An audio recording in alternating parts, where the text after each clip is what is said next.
What's up, guys? Welcome back to another episode of the Objectively Bad podcast. Chad, are you okay there? Did I blow you away? Oh God, you blew me away. Sorry, I'll try and calm it down for the rest of the episode. But, once again, my name's Dan. You've already heard what his name is. Today we are back again talking about some more video games because that's what we do. We talked about Pokemon last week. We talked about the upcoming 30th anniversary sort of announcements, and they have since come out. We will be talking about them a bit later in the episode, so if you're interested in our thoughts on that, stick around. But for now, we're going to be talking about a different gaming topic that we found a Reddit post just recently that sort of has an interesting take, and we're going to discuss our thoughts and opinions on it. So, Chad, take us away. What are we, Yeah, you were doing so good too. You're so articulate. Thank you. I feel like you literally had like 3 more words and then you just flew off. I think, I don't know if this is like imposter syndrome, but I feel like I purposely mess up like that on purpose. I could have easily just said like, what are we talking about today? And I had that in my head and I was going to say it, but then I was like, no, let's purposely fail to speak words because seeing myself as a competent person is not funny. It's not. What if we're not going to, what if instead of the topic I have planned for us today, we just dove into that for an hour? Just a therapy session about why I struggle to be sincere, why I can't be like genuine. That's tough. Yeah, we're not doing that. Anyways, I found this Reddit post that was intriguing, as Dan has already said. The title is, why do some successful video games keep not being copied? And I read that and I was like, oh, that's interesting. They bring up some of the points of like, I don't really understand, like Elder Scrolls. They brought up Black and White, which Dan and I had to Google. We still know nothing about it, so we can't comment. It's from 2001. It looks so fucking stupid. And I don't mean that in a bad way. It's just old graphics, but it's like old medieval, like it looks like shit. It's of the time. It makes a lot of sense. It was just funny because we had never heard of it. They bring up Knights of the Old Republic. They bring up Mount and Blade, which I also don't know. Also, I'm saying Mount and Blade. If I say it too quickly, it sounds like Mountain Blade.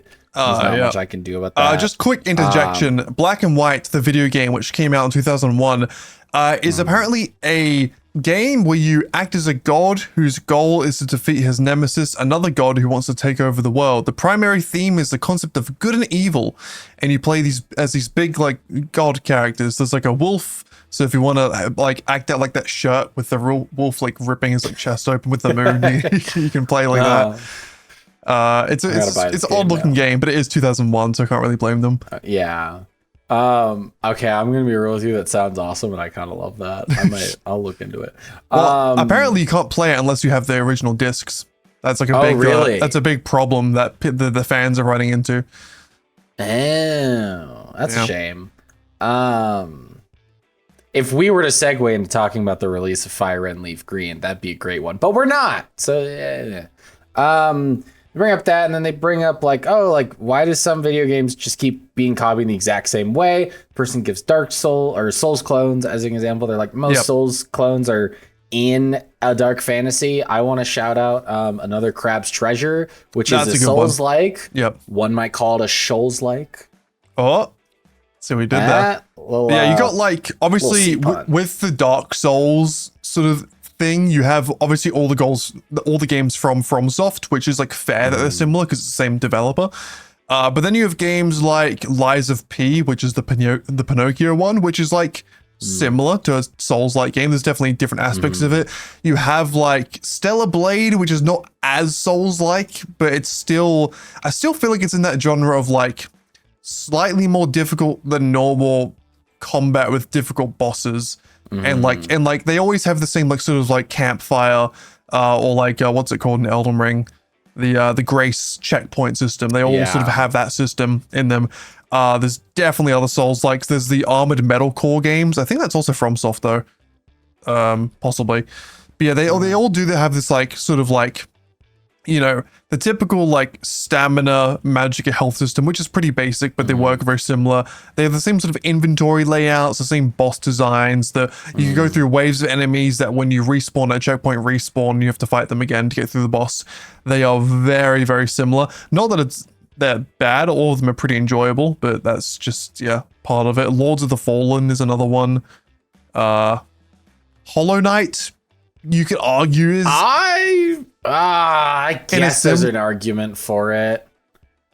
Yeah. Yeah, okay. I mean, it has the benches and it's kind of Souls-like, but it's also gameplay-wise, it's so different. Yeah, gameplay, it's completely different, but thematically, it's very similar. You know what? I could see it. I think part of the reason a lot of the Souls-like games end up being in that kind of dark fantasy setting is that the gameplay is pretty brutal, and that like you're dying a lot. It's very grim. It's difficult, and I feel like if it's light and like happy and airy, it feels weird with the style of gameplay. So everyone decides to go dark. Obviously, I mentioned like another Crab's Treasure, which goes against that. It's pretty lighthearted for like still being a Souls-like and a difficult game, but I think almost the gameplay kind of asks it to be in a dark setting. It doesn't have to be, but I actually think it's easier. Low-key, a contrast on that could be really cool. Like, what if you had a Souls-like game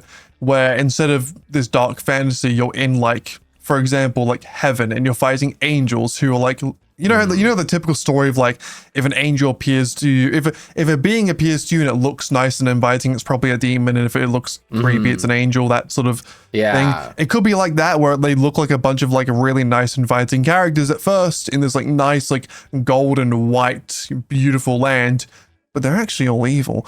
Like, we could do something like that. That's always fun. I think that's a fun game idea. Another thing this post brings up, its second side, is why did Warner Brothers put a copyright on the Nemesis system and then proceed to never do anything with it? Why? That thing was a drug for me. Just imagine staying in a fantasy setting, applied on humans, elves, dwarves, etc. So that's kind of 2 points they bring in. There's some comments that we can look at. Well, just to catch people up on what the Nemesis system is. Yes. It's from the Middle-earth, Shadow of Mordor, and Shadow of War games, which are Lord of the Rings games. The Nemesis system is basically a system where you kill an enemy, could just be a random NPC, I'm pretty sure, and they can come back later on with like sort of upgrades. I think they can remember your style of play and like abilities and weapons you use, and they become your nemesis. And each time you fight them, they get stronger and more difficult. So throughout your entire playthrough, you have this through line of an enemy who keeps trying to take you down, which is really quite fun. There's actually, it's not as like, you know, integrated and developmental as a system that like sort of goes on randomly, like it's like procedurally generated kind of, but in The Witcher 3 there's sort of a quest line that has this sort of system where I can't remember his name, but there's this guy that you find in Witcher 3 at different points throughout the game, and he always challenges you to a duel because he wants to be like a swordsman, but he's like a rich daddy's boy who like got trained in the backyard, and he thinks he's hot shit, but he's actually fucking useless. So you keep beating him as Geralt, you keep like beating him, and he keeps coming back. And I don't want to get this wrong, but I feel like the final time you see him, you kill him. I'm pretty sure. But presumably he's getting better every time. I think so. It's kind of fun. I feel like I remember seeing that. Ronvid of the Small Marsh, a persistent knight. Okay, so he's a knight. He's young, and he's intent on defeating 100 knights to prove his honor for a woman. Okay, so that's what the plotline is. Yeah, so you keep fighting him again and again and again, and I'm pretty sure he kills him. I want to say I'm gonna look at the quests because I want to see. Okay, so the final time you find him, he comes back with 2 thugs alongside him, so he's playing a bit cheaty. So you can there's 3 ways to complete it. You can either just kill them, you can say you don't want to fight, then you still have to kill them, or you can use a spell that you need a certain level of skill in, and you can basically get out of the situation, I think. But yeah, that's kind of a similar system, but obviously it's not the same as the Nemesis system directly, but it's similar, thematically, I guess, of coming back and fighting this guy again and again and again. But yeah, it's kind of annoying that they patent the fact that a video game company patents like a system in a game. It's weird. It feels like sucks. You should be able to. And also the fact that they do that and then didn't use it again, seemingly. Yeah, that's odd. Yeah, it's a strange one. I do have a comment here that kind of cracked me up from Golden Owl. Speaking as a former game dev, it's because the Nemesis system is, to put bluntly, useless as fuck. They had to design the entire game in a super specific way to make it work. This wasn't a system being used to improve a game. It's a system going out of its way to force a system, or it's a game going out of its way to force a system to work. People don't realize that Warner Brothers patenting the Nemesis system only took place nearly a decade after Mordor's initial release. During that period, anybody could freely copy it, but not a single game did because it's so specialized to the point of nigh uselessness.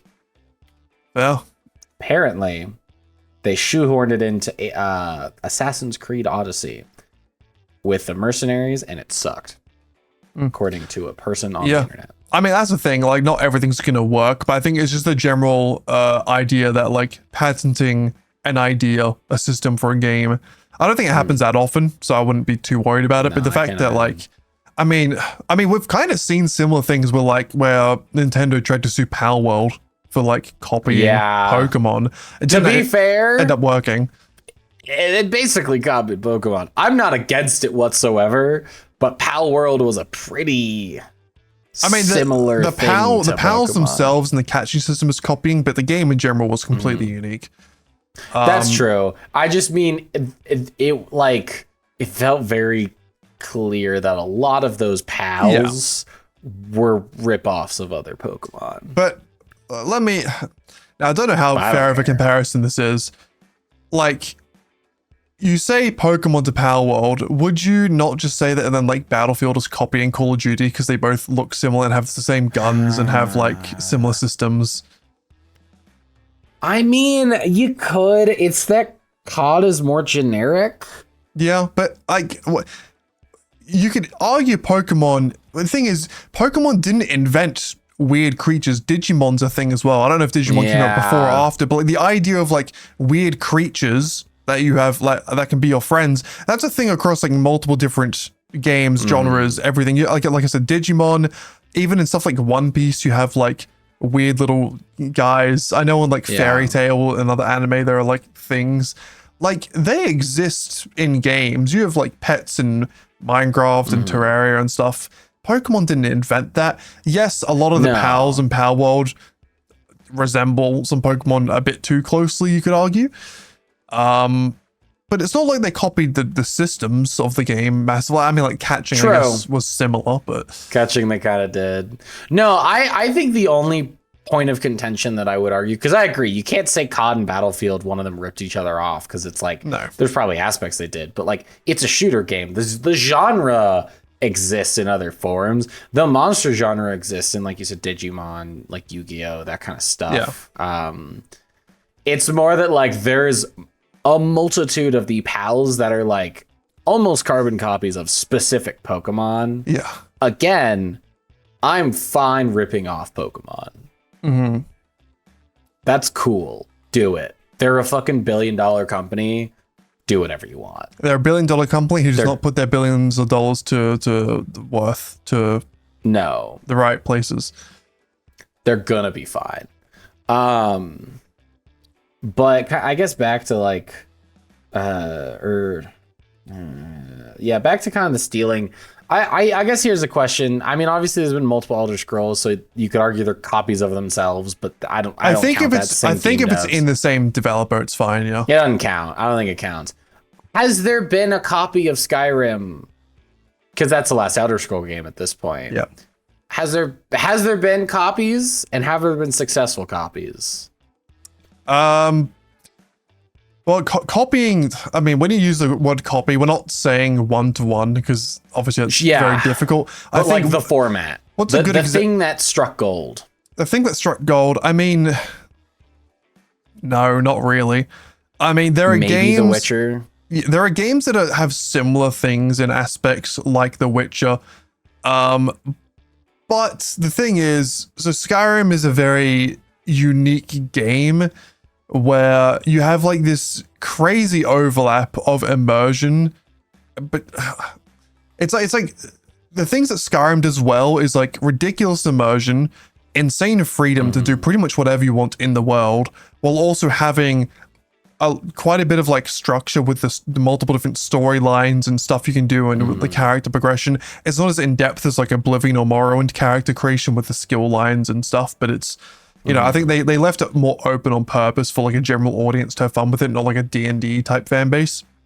And when you look at like those factors of the Elder Scrolls, there's nothing really that's ever done it again, because I feel like it's near impossible to do, to be honest. It's kind of a perfect storm of creations. You can do like one aspect here or there. Like The Witcher has, I think, pretty good immersion, but at the same time, I think one of the biggest, I guess, distinctions is that Elder Scrolls is you create your own character and you play in the world. The Witcher is you play as Geralt. You're Geralt. So yeah, it's a bit different there. It's also only third person. I'd argue there's a bit more immersion when you're first person at times, you could say. I'd agree. And also, The Witcher is a lot more story driven, where like there are certain orders you really should be doing things in, whereas with Skyrim you can kind of do anything whenever you want. Yeah, for Skyrim, my thing after I've played a billion times was there's a certain line of mainline quests that I do, which is killing the first dragon. Yep. And then the instant I do that, I go fuck off and do whatever I want. I'll come back to the main story every once in a while because there's still good stuff you get with it, but like I don't really do the main storyline. I think part of the reason you can't remake Skyrim nowadays is I feel like the better video games get, the harder it is to make a massive open world RPG game, because not only are you relying or you're worrying about like, you know, all of those aspects. Those are already hard as it is, but clearly doable. You then throw in the fact that your graphics have to be way better, and then everything has to like look good. It doesn't have to. I don't personally think graphics have to be better in quotes or like take up more space. But a lot of game companies, I feel like, are like, oh, well, we have the opportunity of better graphics. I think where I say you can change that is like, don't have bad graphics, just have an art style that's simpler. Yeah. That's a workaround. A lot of the points I'm making on like why there's been no Skyrim copies killers is like kind of directly from a video I watched a while ago called Where Are All the Skyrim Killers by Never Knows Best on YouTube. If you're interested in the topic, go watch it. It's a brilliant video. But he basically went over, I think, four different games. He went over 4 different games that were deemed, or he deemed to be possible or potential Skyrim killers. Games that would come out and people would be like, oh my god, this is so much better than Skyrim, we never need to play it again. The first game was Avowed, which was a game that came out, I want to say like 4 years ago, which had like potential, but just, you know, it wasn't up to the same level. Then there was a game called Tainted Grail, which I think at the time hadn't come out. Maybe it still hasn't. Also looks good. Don't know too much about it, but again, it has a lot of similar systems to Skyrim. Looks kind of similar in the way that like the health bar has like the Skyrim type compass at the top. Similar combat. But again, I can't remember. It's been a long time since I watched the video, but I can't remember exactly what he said. But again, just not up to the same standard. One of the other games he looked at was actually not a game, but it was a Skyrim mod called, what is it called? It's like the most famous like Skyrim like gameplay overhaul mod that I can't remember the fucking name of at the moment. Oh god. I played it a little bit before, but I can't remember what the name of it is off the top of my head. Starts with an E. Oh. I know it starts with an E. It's basically a mod that like you install and it becomes a completely different game. Like different map, different characters, different quests. Like just completely overhauls the entire thing. Sorry that I cannot remember it, but it's like massively. Elsewhere?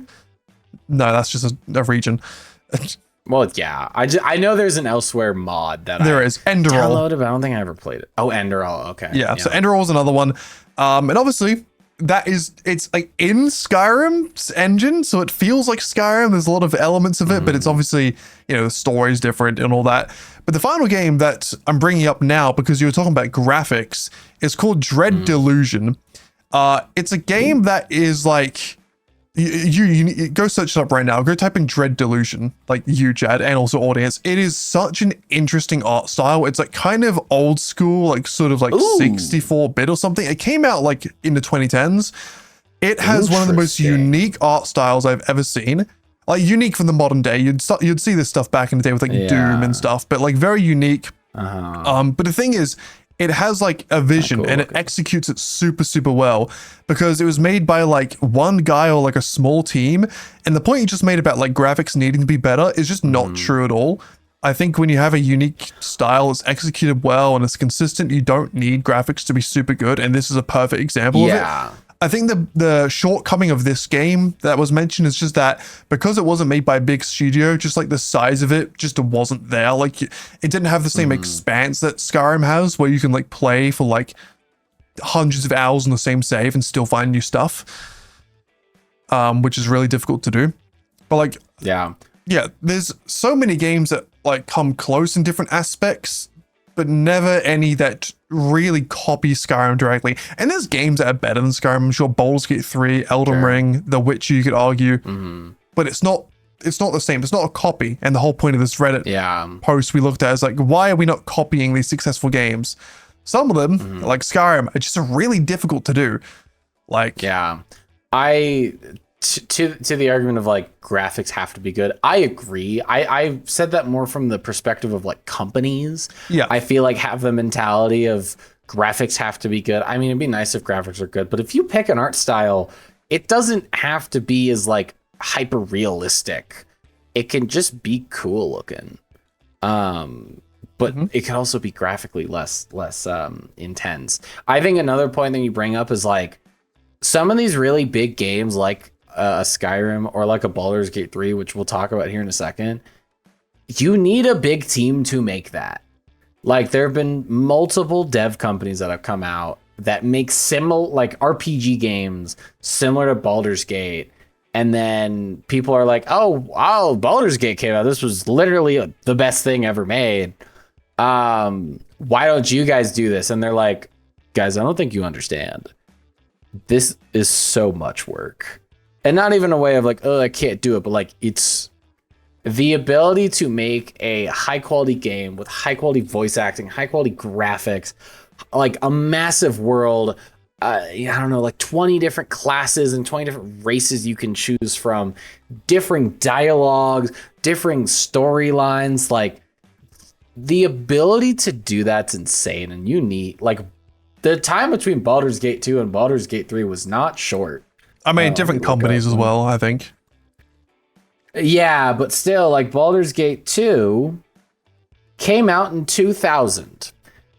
I doubt they were working. They weren't working on Baldur's Gate 3 for 23 years. But like, it's not like they drop it's not like COD every year where they drop a new one every year or two. Like, no, they were waiting on it for a long time. And also, not to disrespect the actors, it's not just voice acting. They do like full like movie scenes. They like get into like stunt gear and like 100%. Fully do the acting. So it's like filming a movie and making a game at the same time. Yeah, for a lot of it, an indie dev company just can't really do that unless they happen to have a shitload of money. And at that point, are they necessarily an indie dev? No, it depends on your definition.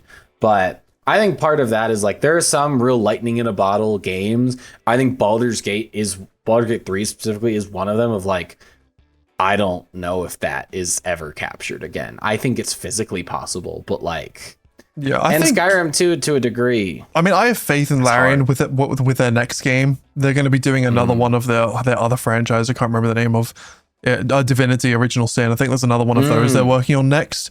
I have faith that they can do something similar again.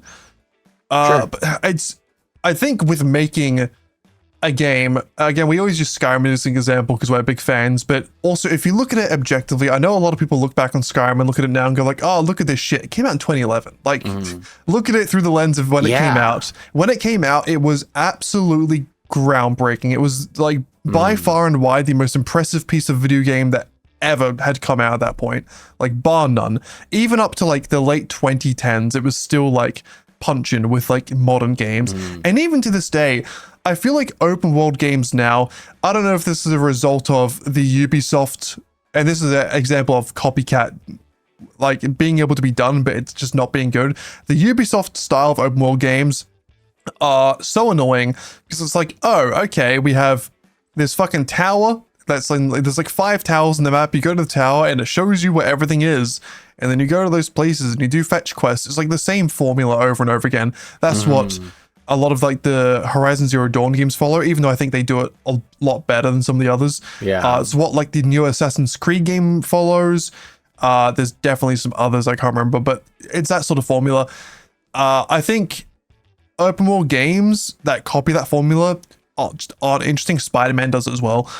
But I don't know if it's because of like the TikTokified Gen Z brain or something, but I feel like modern open world games do not allow you to just breathe and be immersed in what you're playing. With Skyrim, even with The Witcher, which is a little bit more condensed, I guess, with like stuff you do and quests and people speaking, but specifically with Skyrim and Oblivion and Morrowind, there are so many times in the game where you go hours without going into a city, without speaking to someone, without getting like a random thing, and you're just in the world, immersing yourself in it. And honestly, there's some of my favorite memories with the game. I feel like with modern open world like titles, you just do not get that anymore, because there's always a quest popping up or text on your side or something to do.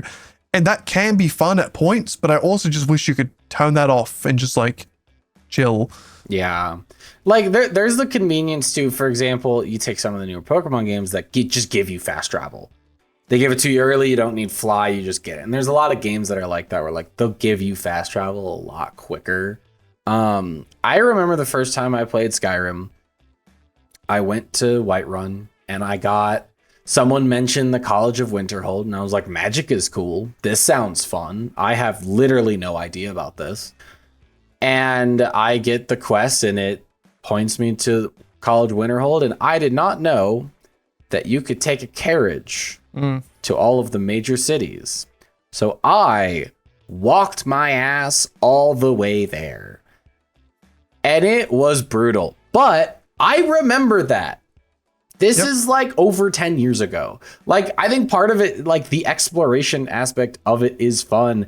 And like the convenience of fast travel is great, but it feels like it has to be earned beforehand. Yeah. Because the journey to get to some places are fun. Like you'll find random places on the map and be like, oh, what's this? Like I ran into an inn in the middle of the mountains that like is not important whatsoever, but it's kind of cool.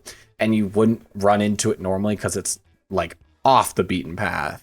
But it was on the path that I followed, which was slightly not on a path for quite a bit of it. So like I find, that aspect is really fun. I think another reason why a lot of these games can't necessarily replicate Skyrim is because Skyrim had so many things going for it. I think there's plenty of games that have a good open world, or they have a good RPG system, or they have a fun combat system, or they have good storylines. Like they have some of it. Skyrim just did everything right, and that's difficult because like you mentioned the Spider-Man game, it's open world, it's really fun, the combat's really fun, the open world is fun, but it's this linear storyline, and that's not a bad thing. I think the Spider-Man games are quite fun, but that's where it delineates from Skyrim, is like very linear storyline. Like you have a purpose, you are a character, you have a set focus, and you do that. And there's some side quests, but essentially you do that. Where Skyrim's like, I mean, arguably most of the main quests kind of put you on the same side. Like there's not like a good or evil. Yes, but the thing is, the thing with Skyrim is that you can sort of choose how you want your character to be depending on what quests you choose to do or not. That's true. Like you can choose to be an evil character if your playthrough all you do is do the Dark Brotherhood and Thieves Guild quest lines and go and kill people. That is true. And that's your experience with the game. Everyone's experience is going to be slightly different because of decisions like that. You can go ahead and do all the Daedric quests and just like do all the Daedric gods bidding, or you can do none of it and just do like nice things and help people. It's like, it's pretty brilliant. Again, we've said games come close in multiple ways. I don't like, I'm a very down to earth person. Like, I believe that like everything is made by the hands of man. Like, you can create anything, technically, you can create the same thing again. But there are some games, like we mentioned, Skyrim, Baldur's Gate. I feel like, you know, Hollow Knight could come into equation, Minecraft as well. There are some games that just have this spark, something that just like, you can't really quite name exactly what it is, but it just levels it up from those around it, even those in the same genre. And it's just very difficult to replicate. Like, it's just near impossible to do no matter what you try. No matter how, we've seen so many different Minecraft copies, especially in the early days. There were a fucking million Minecraft copies, Fortress Craft, like there are some other blocks games on like iPhone and stuff. You'd see so many Minecraft copies in the App Store back in the day, but just none of them even came close. The only thing that did come close was Terraria, which is a 2D game, so it's different. And then you have like Cube World, which failed, and now Hytale, after years of delays and over, has come out and is, well, it's come out as beta, I think. It's been somewhat successful, but it's also like more of an RPG rather than what Minecraft is. But even then, it's not the same level, right? Yeah, it is interesting. Trying to recreate success is very difficult. Even within our own franchises, at times it can be very difficult. Like in Call of Duty, we saw the golden age of Modern Warfare, like COD 4 to sort of like Black Ops 3, maybe not including Ghost and Advanced Warfare. Just maybe COD 4 to Black Ops 2 or whatever. That sort of golden age of COD, where like the community was at its peak, the fun levels were at its best, like, and it's just never been even close to that level of like quality again. Like the games, like graphically they're better, they have more systems designed, they're more realistic with how the guns recoil works and all that shit, but it's just not as good. Just like everyone that's played those games will just agree they are just not as good fundamentally, which is weird. You would expect that with technological development and more feedback and time for the devs to understand what players want, you would improve, but it's just not the case. It's very interesting. Yeah, there's also some amount of like a newness factor of like, I think you put out Skyrim, 2 years later, you put out Skyrim copy. It is not the same game, but quality wise, the exact same to maybe slightly worse, but definitively not better. And I think it gets ranked worse because it's not new. You didn't bring anything new to the table. And that's part of it. Is like, why copies don't often work is like, you can make a copy of something, but you kind of sit there and go, yeah, but I know it's not this. And it's not the first one to do it. Oh, it copied this. It just stole from this. It's soulless. It's artless, which oftentimes that is the case. Sometimes it's someone's just trying to make a game. They took inspiration and they just hit a little too close to the inspiration. And you look at it and you go, yeah, but you just made the same thing, didn't you? And of course, there would be people who are like, well, if they just made Skyrim 2, that would be awesome. But then almost the same people could be like, well, you just made Skyrim again. Like, come on, make something different. Like, improve on this, dude. Have a new gimmick. And that's why I think a lot of things that could be actually deemed as like the killer of a game or like the copy or the successor isn't the same. I think The Witcher 3 can be compared enough to Skyrim in that like it's big open world medieval kind of RPG. But it has its own style, its own uniqueness, its own twists, so that it's not the same thing. So it feels fresh, it feels new, and it feels high quality. Where you just make Terraria 2, you're like, if you took, let's say, Overwatch, which got really popular, then I don't know, made a second one, maybe. Yeah, possibly. And then you charged everyone for it. Maybe it's not gonna hit the same. I mean, so we do have Marvel Rivals and Overwatch, which are very similar. I guess the main differentiating thing is the fact that Marvel Rivals can like lay on the crutch of Marvel characters being popular and well known, so people want to play for that reason. I also think hero shooters are a weird genre because I almost feel like people don't actually care about. It feels like games like that, like COD nowadays, like League of Legends, they almost don't care about the game itself. They just like the repeat loop of like, I'm playing a hero shooter and it has the feel of a hero shooter, so I'm going to play it. Same with battle royales. I feel they all sort of play the same. They all give you the same sort of like dopamine reward for like getting a win. They all make you feel shit when you die first in the lobby. It's all kind of the same, and you just pick what game you like depending on what slight difference in the systems is a bit more fun to you. It's kind of the only difference, really. You really play on the competitive aspect of either playing ranked or trying to get that dub in Warzone. You're not, that's why you can make so many copies of it. It's like, you're not chasing the gameplay, because if you're playing a single player game and the gameplay sucks or the story sucks, you just don't play it. But like, the gameplay is often quite similar, is often fine, but it's that it's competitive and it's multiplayer and it's maybe ranked is, I think, what pulls that demographic. It pulls me every once in a while, but as I get older, I get less and less interested. I mean, I'd say it's the same as most fighting games. I don't want to diss the fighting game community, but they're all pretty much the same game. Like, just it's the same format. It's the exact same format every time. The only differences you really get is like move sets and combos, which obviously are unique. And then some fighting games have like the added twist of like, oh, you have 2 people and you switch between them, or you have 3 people and you switch between them, and you have like abilities you can use together in ultimates. But like at the end of the day, it's 2 characters side to side on the screen fighting each other for the most part. It's all it just gives you the same sort of vibe. Again, you just choose which game based on like what characters you like or what like systems you like more, and you go with it. Whereas like an open world story game or a linear story game, it's a lot more important for those systems, characters, stories to be like very unique, very well done, polished, memorable. Yeah, no, I agree. The competitive games get away with it because you seek the competitive nature, not the gameplay. Whereas if people just kept putting out Skyrim 2, 3, 4, 5, and it's just the same thing, you'd sit there and go, okay, well, you got to do something new. Yeah, I think that's why Call of Duty has been struggling, but I think that's why they get away with just releasing either games that are slightly worse or on par, or maybe slightly better than they were the year before. It's obviously been like a slight downward trend since the glory days, but like, they can get away with it because it's sort of what you mentioned earlier, where like anything else that comes out that's a Call of Duty killer, there was X-Defiant, there was Splitgate, there were some other ones. If they're not significantly better than the main franchise, people are not going to leave the franchise they've been playing for a decade to go ahead and try this new thing. It needs to be like a significant improvement on the formula to bring people over. That's why Fortnite was so successful, because it was like a significant improvement and change to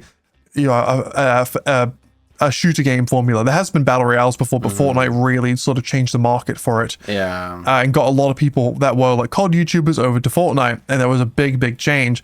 But now, similarly again, Fortnite's kind of just like chilling as like the top dog. There's some people that still play Warzone, Apex Legends is sort of in and around there. But unless someone comes out with a game that's like significantly different conceptually or quality wise to Fortnite, it's just going to be the main game now for 20 years. Yeah, you have to convince someone to do something different, which is hard unless they don't like the thing they're doing consistently. But people still play Fortnite and enjoy it. People still play League. People still play Overwatch. I mean, Rivals did pretty well. It was also at a time where a lot of people were getting pissed at Overwatch, which is what helped make Rivals good. Plus, existing IPs and like a genuinely fun game. I played for the first like 6 months of that game coming out, and then I just stopped. Competitive gaming isn't really for me. They nerfed my boy. Let's see here. They nerfed my boy. The Shaw. That's right. Jeff. Let's go. I love Jeff. He's my boy, and then they murdered my boy. I mean, that's the life of those competitive games. You get nerfs and buffs to different champions, and you just gotta fucking roll with the punches, man. Yeah, I didn't. I rolled over. I fell off the cliff. I literally I was playing 4 times a week, probably at least. They nerfed him. I think I tried him once, went, this fucking sucks, and then I have not played since. I even played his other characters, before they nerfed him, and I liked other characters, but he was just, by and large, my favorite. I love just fucking with people and dipping in and out, and honestly, I love being a good support character, and I felt like I could do that well, because I could just heal, if everyone was in a group, I could just heal them all at once with my, water hose. It was awesome, and my movement was great. Sounds amazing. Yeah, it was a good time. But yeah, I don't know. I'm trying to think. Yeah, no real Skyrim copies. I guess really the question is, Dan, have there been any GTA copies? Possibly. Kind of. I haven't. Okay, I would say, from my knowledge of the scene and from what I've played, I think after GTA 4, there was a period where, like, or maybe just before GTA 4, after GTA 4, around like the late 2000s, there was a period where like Rockstar wasn't absolutely solidified as like the top dog of that genre. They definitely were like number one, but it wasn't like, oh, they're so far ahead above everyone else, we can't imagine a competitor. Now with the success of GTA 5 and GTA 6, it's like Rockstar just owned that fucking genre. Like no one's ever coming close. But there was a time where like you had games like Saints Row coming out, like Saints Row 2, Saints Row 3. I know 3 was a bit worse in some people's opinions, but I've only played 3 and 4 and I really like 3. There was like Mafia, which was that made by Rockstar? I actually don't know. No, it was developed by 2K. There's a similar game that was made by Rockstar. There was LA Noire, which was Rockstar. LA Noire, But yeah, there were a lot of games. Watch Dogs came out a year after GTA 5. Yep. So and then also again, this was definitely not a GTA killer, but there was what was the game I was mentioning earlier? The one that came out recently. Yeah. Fuck. I know what you're talking about. I don't know what it's called. Oh, how have I forgotten it already? Mind or something like that. Mind's Eye. Mind's Eye. Yeah, a game that came out like a year ago. Ex-Rockstar like lead developer or something left to make it. And it was just a fucking pile of shit. But there was a period where like there were games sort of competing for that sort of, I don't even know what to call GTA, because it's like it's an open world crime simulator in the modern world, I guess is what it is. It's obviously an open world like RPG. It's not. I have issues with. It's a very loose RPG. I have issues with GTA as a game, with how it deems itself. It's more of a sandbox in my opinion. The online version, at least. The story mode is obviously a narrative sort of RPG. But there are games in and around sort of competing for that title. Like we said, Saints Row, Watch Dogs tried, but nothing really stuck. And then after GTA 5 came out, it was kind of just a whitewash. There was really no chance of anything getting close. I think Watch Dogs probably had the best opportunity because it had a really unique mechanic of like the hacking and tech part of it that was like extremely unique. But yeah, there was nothing else that really, I feel like, got even slightly close to being a GTA 5 killer or massive copycat. I think similar to Skyrim, it's a similar sort of like perfect storm of like, they kind of just got everything right with like story, the world, and people have criticisms obviously of like, oh, Los Santos is too much like nature and mountains taking up part of the map. The physics aren't as good as GTA 4, whatever the fuck people say. But like on a whole, every system in the game is like an 8 out of 10. And if you do that across every aspect of a game, it's kind of impossible to beat. Yeah. I think another part of GTA is how extensive the world is. Like there's a lot going on. There is a ton of cars to buy. There are a ton of planes to buy. There's a ton of missions that you can do. And look, when you play it for a while, it does start to get repetitive, but like think about how extensive GTA is and then cut that in like eighths. And that's what a lot of competitors are dealing with, where they're like, it is partially just that Rockstar has a shit ton of money, can spend a lot of time and a lot of people on their games. A lot of what makes GTA good is the amount of options and the amount of things there are to do and the places to go and the explorability and the extensiveness. And it's like, you just need a big dev team or a lot of time to do that. I like a 10-person dev team isn't replicating GTA on the scale, on the extensiveness that it is. Yeah, I just typed into Google, like, why don't we see more successful GTA clones? Looked at a Reddit post, and the majority of the top comments just like, yeah, dev teams just can't recreate it. It's just too much time and money. Yeah. It's like kind of impossible to do. Yeah. And similar to the Call of Duty thing I said before, now that we're at a point where GTA 5 is so successful and sort of the mainstay in that genre, and now GTA 6 coming out, the biggest game of all time, I'm going to keep saying because it is. unless something, again, is somehow significantly better or the same genre, but also significantly unique enough to garner interest, everyone's just going to play GTA, and then you're not going to get them off that game for like any easy reason. The only way you're going to get someone off GTA is to a different genre entirely, which is kind of like, I guess, what like Fortnite did with COD. It's still a shooter, but it's like very different. You're just not going to see people. Like, you could argue Cyberpunk is like GTA adjacent as well. It's also like Witcher, Skyrim adjacent. It's a very different world. And Cyberpunk's done very, very well. If we're calling Cyberpunk GTA adjacent, it's probably the closest competitor it's ever had. I think it's different enough though, because like you said, where you go GTA is an RPG and then you go, but is it? Yeah. Cyberpunk is an RPG. Yes. And I think there's similarities, and it's a city, and there is RPG aspects, and there's lots of, crime boss kind of things. But it's futuristic. I actually don't think you need to necessarily say that that's not a clone, because you can just put the same thing in a slightly different setting. But like, it leans a lot more into the RPG aspect than GTA, to the point that I almost wouldn't compare them fully. Yeah, at least call it a clone. Like GTA, if we wanted to make GTA a proper RPG, the stat system would need to be upgraded to such a degree, because right now it's like, you have stamina, driving, flying, shooting, lung capacity, strength, I think that's it, stealth. It's like, cool. You level those up and they make your skill, every time you get it 20% higher, your skill is like a little bit better. It's like, why can't you get, like, it's like not much of an upgrade. It's not really like the whole point of an RPG. It's a role-playing game where you kind of decide how your character progresses, what they become. In GTA, there's none of that. It's an open world, but it's a linear. Your stats, they go up. Yeah. There's no like different paths you can take. You can't like choose to be more of a sharpshooter or a run and gunner. It's just you get better at shooting as a whole. And then with all the heists, there are like different ways you can approach the heist, but they all end in the exact same result every single time. Yeah. And you can choose one of 3 endings, but we kind of know the third ending, but they all stay alive as the canon ending because of GTA Online, where they're all alive.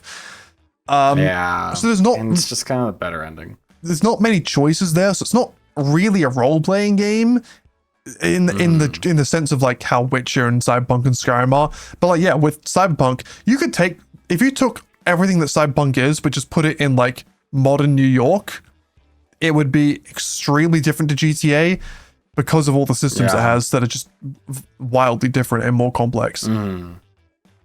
Yeah, so I like you said, the main reason you don't see a GTA copy is it would take so much fucking work, and you have to fight against the reputation of a proven game. I just don't think any companies would be even willing to try. It feels pointless. I don't see why they would. I think there's only really one genre of games where I feel like you can compete against giants, and it's sort of like very narratively driven games, because like anyone can write a good story if they're good enough. And people looking for a good story won't care as much about like graphics or systems as long as the story is good. It's why like the writing industry is so interesting, because like you can have great writers and then you can have someone that comes out of fucking nowhere. Like there's a author, Patrick Rothfuss, who wrote the name of the Wind, I think it's called, which is like, it's like a very highly reputable fantasy book. He has some of the most like beautiful, flourishing writing in the industry, and it was his first book ever. Literally his first book he ever wrote. First time, just nailed it. Nice. And like you can do that if you have the right talent. With a game, you can't make a GTA 5 first time. It's just not gonna happen. Like you need more. You need resources. You need teams. You need actors. It's just not ever possible. Now you can do it with like, I don't know, you can argue that you could do something like a Hollow Knight first time if you put enough time into it. A little difficult, but like narrative games, even like small studios like Claire Obscure, Oblivion 33, I don't think it was their first game, maybe it was, but it was a very small team. It was like 20 people or something. And that one game of the year, because it was like very narratively driven. Obviously very impressive RPG elements, sort of pseudo open world as well, but they weren't competing with like GTA or The Witcher. They had they had their own focus that made it unique enough, which was like the narrative side of it and the choices. That's why Baldur's Gate 3 is so interesting as well, because like on top of all the cool like D&D systems, the story and characters are really compelling and it's really good. Yeah, I think it's just kind of difficult to compete against giants, and trying to copy them is like, it's just not really going to ever work well. It's just better to do your own thing. I feel like, you can take that's like how elements. you make it, is you make this cool. Yeah, you take elements, but like if you do your own cool niche thing, it's like you're not competing against anyone because no one else is doing it. Obviously, it's hard to do something niche, but like that's how you're gonna set yourself apart. I think we've hit the topic very well. Unless you have any more comments, I'm gonna move us on to Pokemon for the last, I don't know, 10, well, let me segue into Pokemon in a better way because I'm a better person than you. Damn. All right. Sorry, I just had to go coming there. out swinging. Yeah. We're talking about like copying games, right? So are you crying now? Oh, what a bitch. So we're talking about copying games. Soy boy. And I was mentioning earlier how like with Call of Duty, they had their golden era and they can't seem to replicate it. I feel like there's a similar issue going on at Game Freak. So I would argue that the golden era of Pokemon is, what generations do I want to say? It definitely ends at Gen 5. After Gen 5, in my opinion, I think it goes down. So Black and White 2 being the last golden era games, in my opinion. Then with X and Y, it starts to get a little bit worse. The start is where I don't know what to say. I could easily say Gen 1 is the start of the golden era because like the Gen 1 games are good. But it is also like it's like very basic. It's like saying Call of Duty 1 is the golden era of COD because it started it all. It's like, I don't know. It's not though. I'd be willing to say the golden generation of Pokemon is Gen 3 to 5. I agree. I will say when like Red and Blue came out, they were incredibly popular. Of course, yeah. However, I think replaying 3 versus replaying 1, replaying Gen 3 is so much better than replaying Gen 1. I like Gen 1. I played Yellow. I had a good time with it, but God, there's some mechanics where it's just frustrating because it just takes you longer to do mundane things. Gen 3 is a lot polished. We are also saying this as people who are in the perfect demographic to really like Gen 3 through 5. But they are just the best though. I think when you look at tier lists online, it's always those generations that pop up in and around the top. And then after that, I think it also doesn't help that Gen 6 onwards left the DS and went to the 3DS, which like a lot less people had. So I haven't even played X and Y personally. I haven't played most of Sun and Moon, but I just know from the bits that I've seen and what people have talked about in the parts that I have played, they're just not as good. And then when we get to the Switch era, Sword and Shield is fine. I think it's passable. Scarlet and Violet on the Switch 1 is near unplayable, at least when I tried it. On the Switch 2, I'm sure it's better. I've heard it's better. It's also just a massive direction change from the style of games that the old Pokemon were, which I was talking about this with you over text. I personally think, and I'm sure there's a lot of older Pokemon fans that agree with me, I think the mainline games, so Winds and Waves, the new games that are coming out, I think the mainline games should be not open world, route focused. I'm not going to say they have to be 2D because I think we've talked about it before, Omega Ruby Alpha Sapphire style of like 3D is really nice. But I would prefer them to be 2D personally. Like I think like the Black and White art style, Black and White 2 art style is like the best Pokemon has ever had. I would like it to be like that. And then the Legends games, Legends Arceus, Legends ZA, and whatever the next one is, those can be the open world games. I think having that distinction would be lovely. But Pokemon went, nah! We're going to do open world with both because we have the capability now. And you know what? When you have a better console, you have to make everything bigger because that's the only way to improve your game. For sure. Yeah, that makes sense.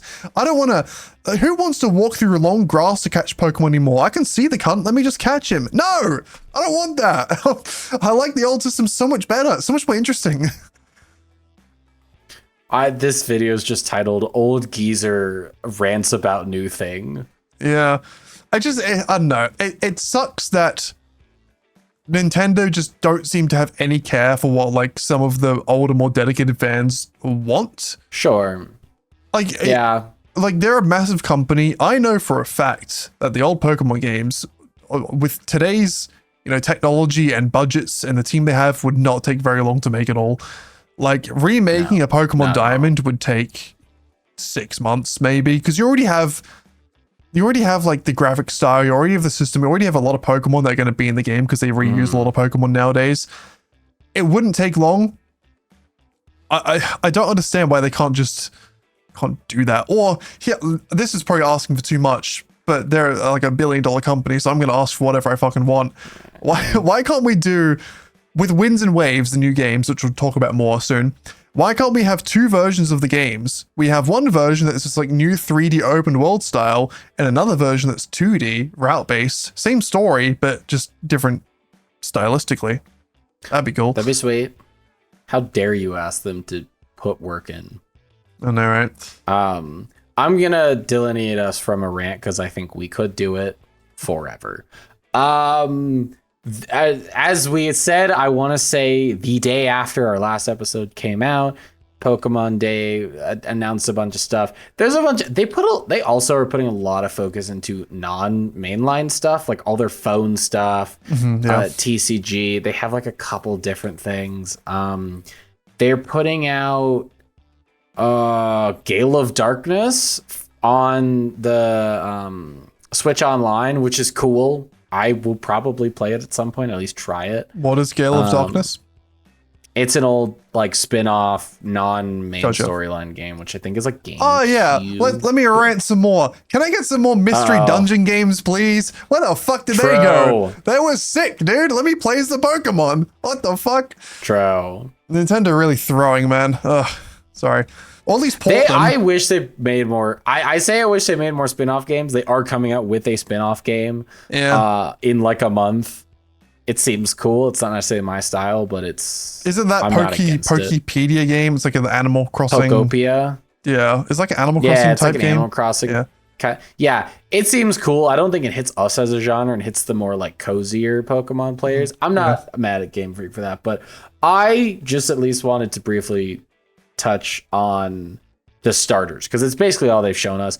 The world looks better than Scarlet and Violet. Like it does graphically. Graphically it does. Like when I'm complaining about the open world, I think part of it is just due to my bad experience with the Switch 1 games. They just performed not great. I haven't tried the Switch 2 yet, but you told me it's a lot better. It performs a lot better. And the graphics do look better. I think that was one big complaint I had about when I was playing Legends Arceus. Just like the graphics, just like compared to like if you're going to do an open world game, which is like usually you need a bit more graphical quality than a 2D pixel art style. It's like make it look good, and it just didn't look good. This game from the preview shots do look a lot better, and it is, I believe, Switch 2 exclusive, which means it will be like better because of that, because it doesn't need to be backwards compatible. So that's really good. I still just wish it would be route based, not open world. I just don't. I'm fine with it in the Legends games. I don't hate it, but for a mainline game, I just like walking into some tall grass, coming across a Bidoof and naming it God. That's all I need, man.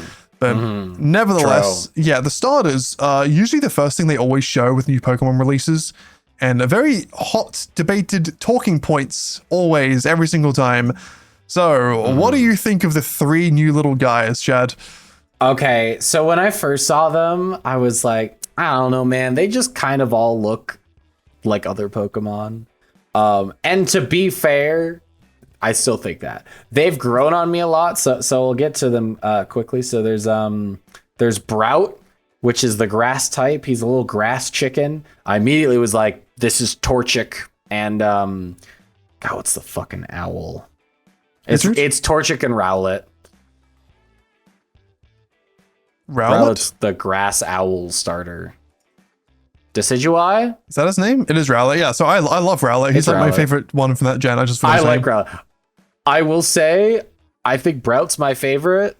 I actually like all 3 of these. They've grown on me a little bit. I think Pombon, which is the fire like Pomeranian starter, is the most unique of the 3. I mean, they've done dogs before, but like I can't really like be like, oh man, new Pokemon is unoriginal. You should look at Gen 1. It's basically just animals for half of it. Yep. I also I don't mind the starters being like kind of basic, because that's kind of they fill the role of that. I feel like the really unique Pokemon are like the fucking weird psychic types and dragons and legendaries and ultra beasts and all that shit. Keeping the starter 3 being like, okay, the water type is like a water based creature. That makes sense. That's fair. And then there's Gekwa. Because it's like Seems Aqua. cool. Oh, okay, yeah, Gekwa. Okay, yeah, water. No, that makes sense. Gekwa. Yeah. Yeah. I don't dislike all of these. I think they're cool. I want to see what they evolve into, and will they hit the trap that Game Freak has had of taking a 4-legged creature and then just making it humanoid. Yeah, they always do it with the fire starter. It's not always a bad thing. Like almost every time. Yeah. Yeah, it's not necessarily a bad thing, but like, I don't know, some of them, like, I think Gekwa would be cool if she stayed like 4-legged.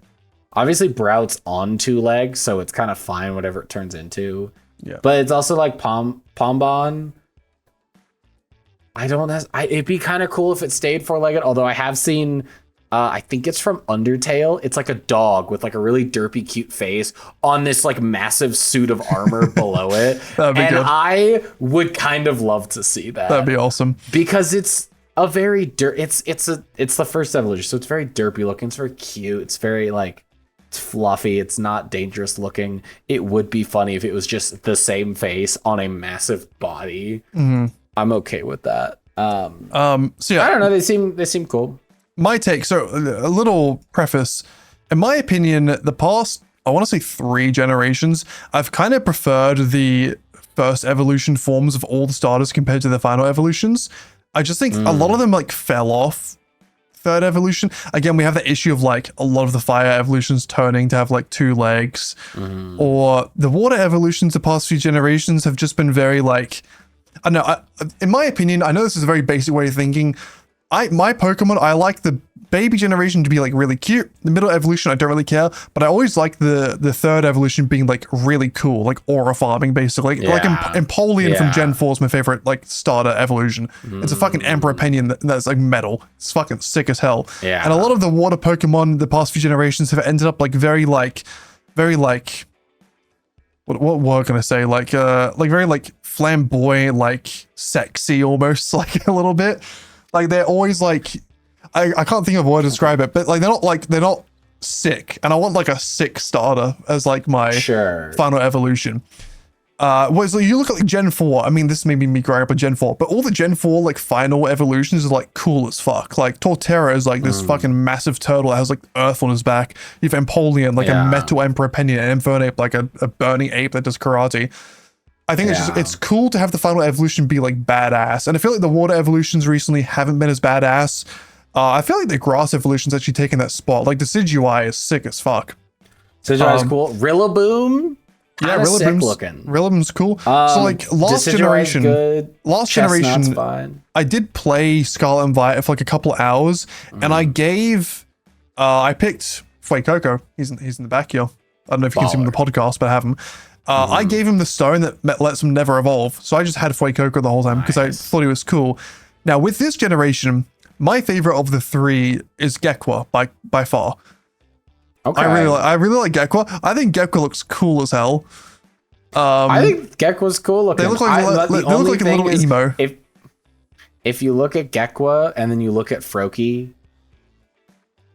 they're real similar. No, but Froakie's a little different. Froakie looks kind of like, he looks like kind of dumb to me.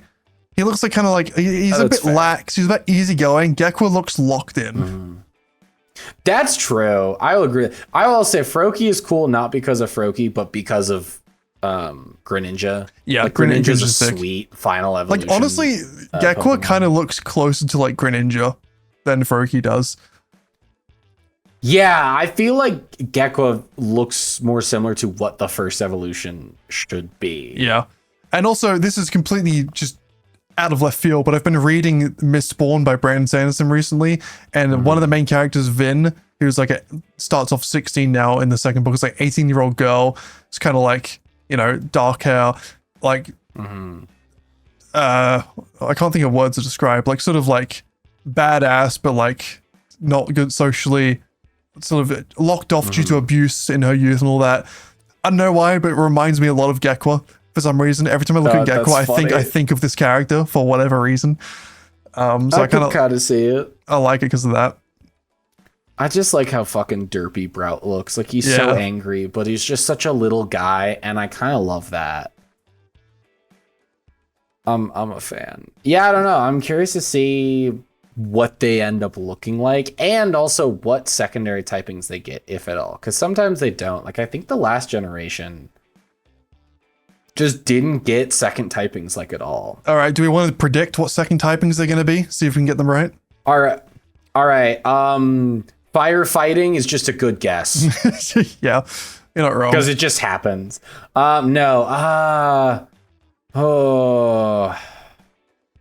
It so depends on what they end up turning into. It does. Pombon being a fire fairy typing could be cool. Yeah. In the end. I'm trying to think of what Brout should turn into. He's like a bigger owl. Grass ground could be kind of cool. It's kind of taking the Torterra approach, but like he's kind of a flightless bird. Mm-hmm. So a grass ground would be sick. Be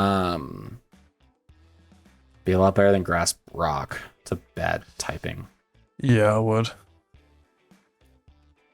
Gekwa. Water poison would be cool. Although I feel like water poison's semi-common, so they might not want to do it. I'm going to say grass ground, fire fairy, water poison. Okay. I think I have mine as well. Just to go through the past evolutions first. So we have Venusaur, grass poison, Charizard, fire flying, Blastoise, just water. Then Gen 2, Meganium, grass, Typhlosion, fire, for alligator, water. No second typing. Yeah, I don't do second typing. Third generation, Sceptile, just grass. And this is where we start the firefighting chain. Blaziken, firefighting, and then Swampert, water ground. Torterra, grass ground, and Fernape, firefighting, Empoleon, water steel. Gen 5, Superior grass, Ember, firefighting, and water for Samurott. Then Kalos, which is Gen 6. Gen 6. Chestnut, grass fighting, Delphox, fire psychic, and Greninja, water dark. And then Alola, which is Sun and Moon. We have Decidueye, grass ghost, Incineroar, fire dark, Primarina, water fairy. And then it's not showing the others for some reason. Oh well. My thought, I think we're going to get Pombon is going to turn into a fire ground Pokemon.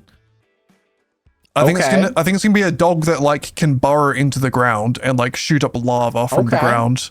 Sure. Because it's Pombon. Fire ground is it's Pombon, so it's like bombs. Maybe like volcano could be part of its like final evolution a little bit. Magma could be like Magmore. Is that already a Pokemon? That's Magmar. I was like, close enough. You're pretty close. That's what I'm saying. So fire ground for Pombon. For what's the middle one again? The grass one. Brout. I think Brout will be grass dark. Okay. I think it'll turn. Yeah. Okay. I'm gonna go grass dark. And then for Gekwa, I think we're going to have the first ever starter dragon evolution, water dragon. I could see water dragon as well. It could turn into like a Komodo dragon. That'd be pretty sweet. And that also keep it on 4 legs. Yes, true. Yeah, I think that'd be good. I mean, the fact that Charizard wasn't fire dragon. I think they just didn't want to give starter dragon typing right away. Well, I think there's only one dragon type Pokemon in the first game anyways. And it's the Dragon Knight line. Like, that's it. Yeah. So it makes sense. Dragon was kind of seen as like super real. Like the big, super hard, super difficult, super crazy like type. I could see Water Dragon. I don't know. Time I can just see it happen. Sorry, I didn't get to these gens. I have them now. Let me see if I can find them. So we have in Gen. Oh, is Gen 8 Pokemon also just single typing? They are. So you have Is Rillaboom. Scarlet and Violet also single typing? Yeah, Rillaboom grass, Cinderace fire, and Inteleon water. Huh.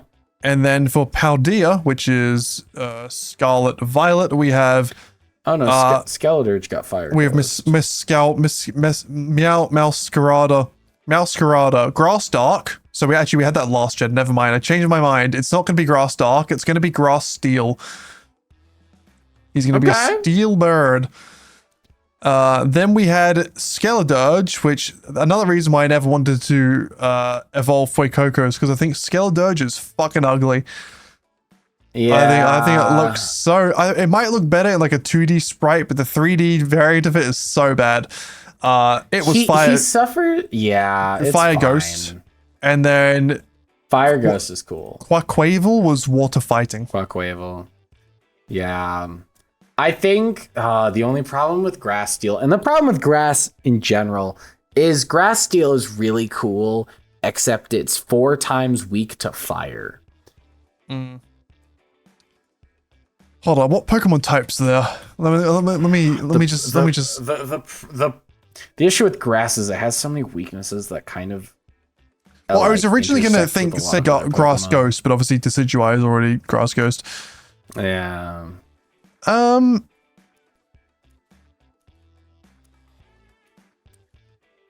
know what? I changed my mind.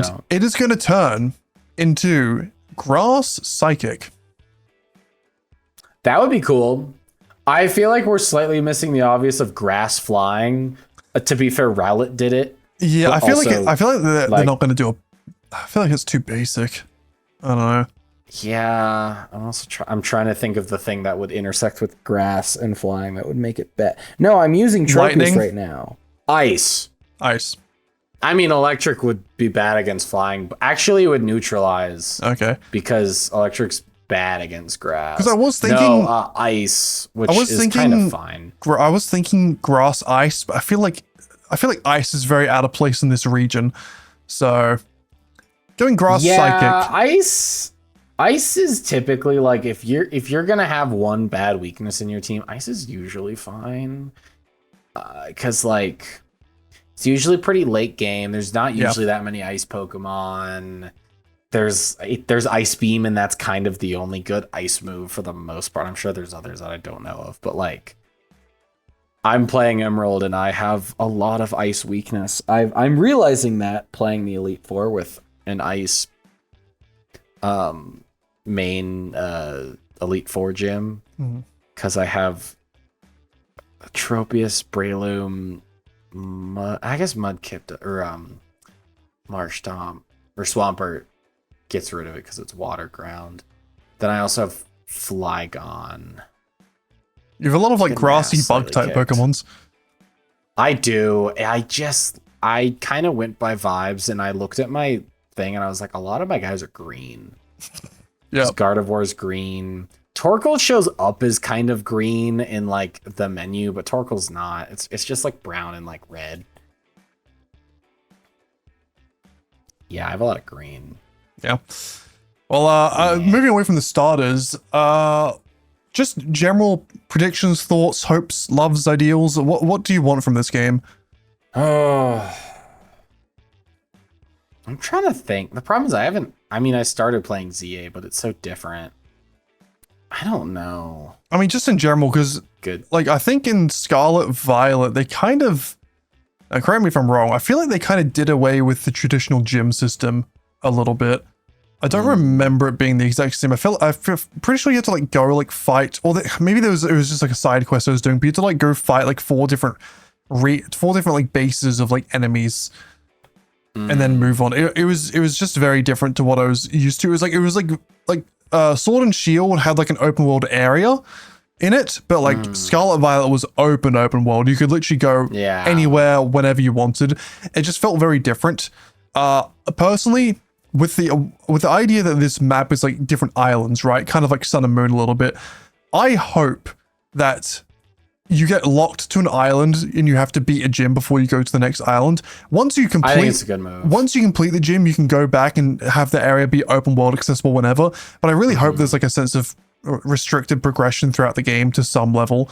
Otherwise, if you can just go to like the final island and like try and catch like more difficult Pokemon and rare things like off the bat, it just doesn't feel as interesting to me. Yeah. I saw a guy play a randomizer for Fire Red, and it was a door randomizer. Oh yeah. So every door went to a different spot, and he beat the game in like 3.5 hours, which is still quite a bit. And he also had a lot of setup to like connect all the dots for when he starts unlocking it. But like you just go to a far place and just attempt to catch a high level like he caught a level 70 Lugia and just kept using Lugia. So he's like, the instant he got it, he's like, oh, I can challenge any gym. And he beat like Elite Four members with Lugia, and it's like kind of defeats some of the purpose if you could just go to the end. I like the idea of the islands, and it's like the island is open world, but you have to beat the gym, and then something unlocks the next island, and then you go island to island. Like kind of like eventually get it. I guess the system would be like when you beat the gym leader gives you a badge that allows you to get on a boat to go to the next place as a like progression. Yeah. Like that would be nice. Or hell, there's like a story item where it's like you can't go there, and you just don't. Yeah. I'm fine with that. I'm fine with that sort of storytelling.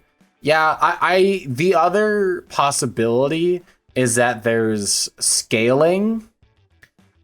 And if you go to a different place, it's supposed to be endgame, it's just scaled lower. And then when you go back to old bosses or old gyms, they scale higher. I don't love it, but it's better than, I guess, just being open and letting you get to wherever you want. Yeah. But I'd rather it be like, open world chunk, beat your gym, unlock next open world chunk, beat the gym. Yeah, segmented open world basically, which I think is the best way to do it. I'm fine with It's kind of like how Dark Souls games sort of work, where it's like you can kind of go sort of anywhere in a level, but once you beat that level, you move to like the next segment of the open world. Sort of like Resident Evil works the same way as well. There's a lot of games that do that. I think it's a better way to do open world than just like go anywhere you want. There's some games that can get away with it, Skyrim like we've said, but it's very difficult to do correctly.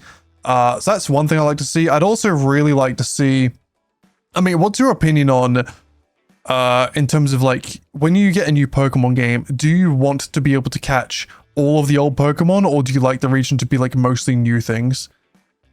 So I'm a big fan of the fact that Gen 5, specifically Black and White, because Black and White 2 doesn't follow this, it's only new Pokemon. I like having old Pokemon, but like you run into these things where like Alakazam was like one of the best Pokemon for like at least the first 2 generations, and then continued to be very good into Gen 3 and 4. And it's like, when I play a new game with all these new Pokemon, I want to use the new Pokemon. But if there's just better alternatives, inherently I'm probably going to use the better alternatives that you like have an emotional connection to, you like them. Like if Luxray, if I can catch Shinx on a Route 3, I am catching Shinx and using Luxray to the end of the game. I don't care. Yeah. Like, I will. Yeah.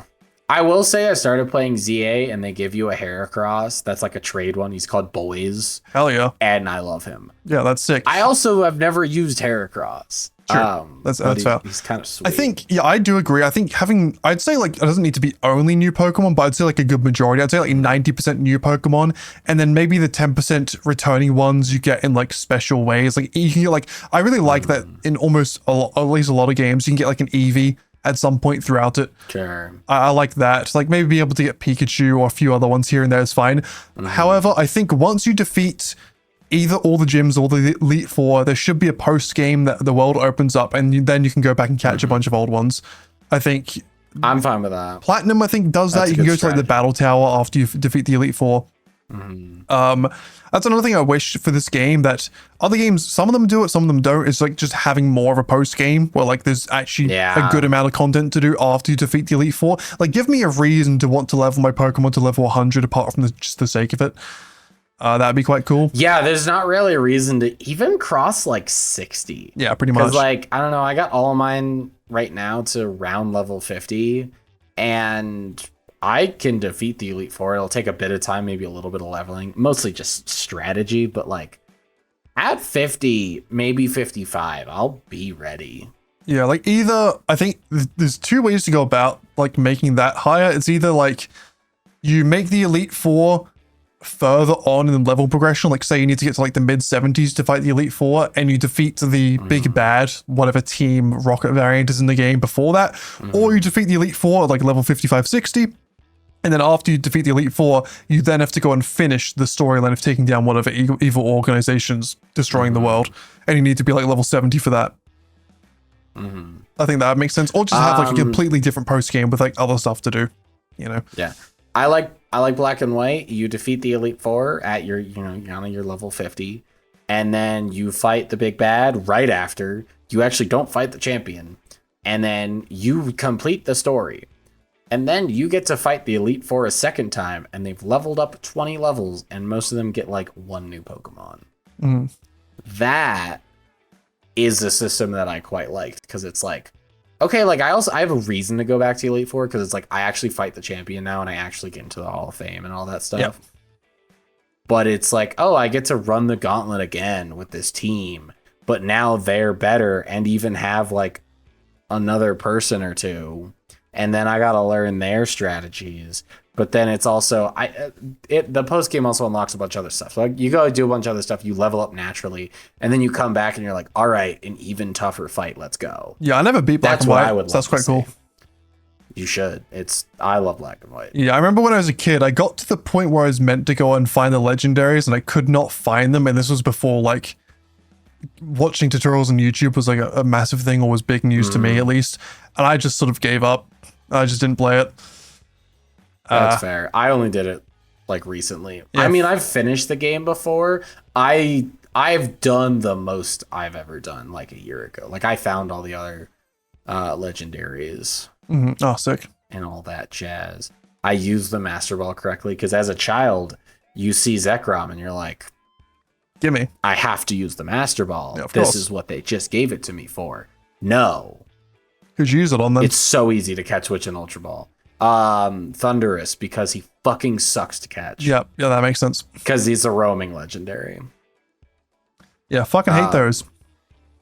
Yeah, don't give me roaming legendaries. Look, the concept is really cool, but they're so fucking difficult to catch and find. At least in Gen 5, Thunderous would change the like weather around him, so you'd go to like a route in between kind of point, and there'd be a little news, and they're like, freak thunderstorm on Route 104, and you're like, all right, I gotta go to Route 104. Yep.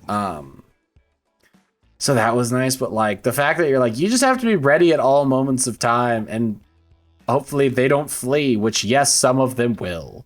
Oh, dude, trying to catch Mesprit, Uxie, and Azelf as a kid in Diamond and Pearl and Platinum. I never did. I think I got like one of them, but like they literally run away after one move. It's like, well, I can't even damage you to fucking try and catch you. What am I supposed to do, man? It's so annoying. And I was like, when you were a kid, like you didn't care about like status effects, so I wasn't thinking to sleep them or something or God, no. paralysis. I was trying to hit them, bro. If my move didn't do damage, it was not on my Pokemon as a kid. Absolutely now not. I have to have something like a Stun Spore to just throw that status effect. Yeah.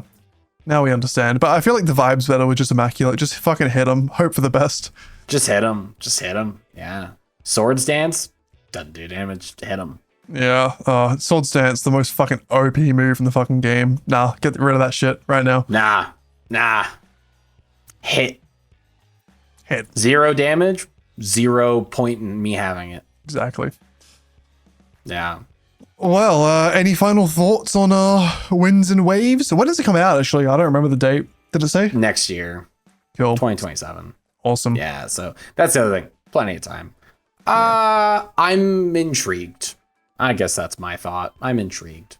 Yeah, I'll give it a go, like I have, and I'll probably, if I get the Switch 2 for it, I'll probably give Scarlet and Violet another go. Again, the main reason I didn't fucking play through it is just because it was so badly optimized. But I saw a post recently on Twitter of someone saying like they think that Scarlet and Violet has the best story in any Pokemon game, period, like better than Black and White. So that's something. All right. You'll have to tell me. Yeah.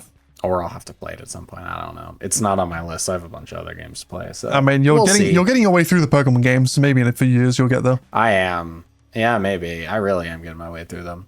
Well, thank you all for listening. Or not. Maybe you just had us on and then muted us. Don't know why you did that, but you know, you? They wouldn't be hearing that anyways, so there's no point saying it, right? Fuck, you're right. Well, what if they just unmute and they were like, oh man, it was on mute for this whole like hour and 20 minutes. Oh no, I have to rewatch it and give them more money and watch time. I gotta unmute it. I gotta keep watching it, and then also wire them $1 million. If you want to do that, it would help us out, man. Yeah, be great. It'd be cool. Yeah. Well, anyways, guys, if you have comments, if anything you want us to talk about, anything you don't want us to talk about, let us know, and we will see you guys next time. Peace out.